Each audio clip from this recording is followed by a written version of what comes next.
खबर शामिल करते हैं सवाबी से। VNN न्यूज़ के ब्यूरो चीफ रंगेज अहमद खान की रिपोर्ट के मुताबिक सवाबी डिस्ट्रिक्ट सेशन जज का दौरा, मुतअद्दिद कैदियों को रहा कर दिया गया।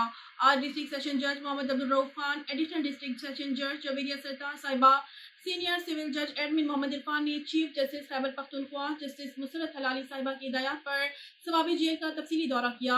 इस मौके पर जेल सुप्रीडेंट फजल रहीम खान, डिप्टी सुप्रीडेंट खैरुल बसर और सिक्योरिटी ऑफिसर माजुल्ला खान मौजूद थे। डिस्ट्रिक्ट सेशन जज मोहम्मद अब्दुल रऊफ खान ने मौके पर 25 कैदियों की रिहाई के अहकाम सादिर फरमाए और मुतअद्दिद केसेस के मुतल्लिका जजेस साहबान को कल 19 अप्रैल 2023 को अदालत में इन कैदियों को बुलाकर उनके केसेस निपटाने के अहकाम सादिर फरमाए। मौजूद जजेस साहबान ने सवाबी जेल का तफसीली दौरा किया और तमाम वार्ड्स में जाकर कैदियों से मुलाकात की, उनके खाने पीने, रिहायशी बंदोबस्त, सफाई सुथराई और दरपेश मसाइल के बारे में मालूमात हासिल की।